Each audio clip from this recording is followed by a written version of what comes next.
la température du marché. On prend la direction d'XTB à Paris avec Khalil Djebali qui ont duplex. Khalil, effectivement, séance de rebond et c'est vrai que tous les yeux sont rivés sur la parité euro-dollar qui est véritablement le guide du moment pour les marchés et notamment pour les actions européennes. Tout à fait, la paire euro-dollar est véritablement le guide du marché actuellement.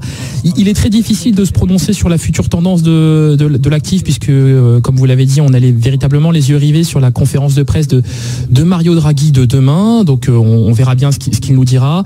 Ce qui est sûr, c'est que s'il a un ton au quiche, eh bien, la paire euro-dollar retrouvera le niveau des 1,1580 et poursuivra sa hausse sans doute en direction des 1,17. Dans le cas contraire, eh bien, on pourrait clairement rallier le niveau des 1,13, voire même le niveau des 1,1290. Donc effectivement, la réponse demain à partir de 14h30.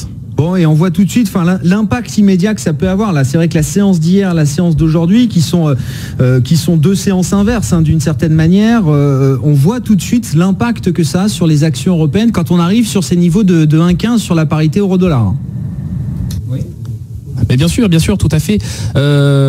C'est véritablement un indicateur majeur. Alors, l'indicateur que l'on suit aussi en parallèle chez XTB, c'est bien sûr l'indice dollar. Alors, aujourd'hui, on a vu que l'indice dollar, le rebond plutôt de l'indice dollar, a profité quelque part au rebond technique des indices. Alors, même si on sait qu'ils ont aussi clôturé, enfin, qu'on se dirige plutôt vers une clôture en territoire positif sur les indices européens, dans le sillage de l'indice dollar et aussi des cours du pétrole, avec comme star du jour ArcelorMittal, qui progresse grâce au cours du minerai de fer qui est porté bien sûr par le repli du dollar, idem pour les cours du pétrole. Alors c'est vrai que la toile de fond s'améliore du côté de l'OPEP, on l'a encore vu tout à l'heure avec la Russie qui serait d'accord avec l'Arabie Saoudite pour réduire de nouveau la production de pétrole.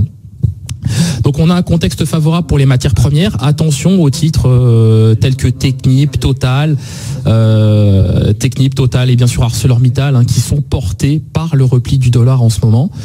Donc c'est aussi typiquement tous les titres liés d'une manière ou d'une autre au secteur des matières premières.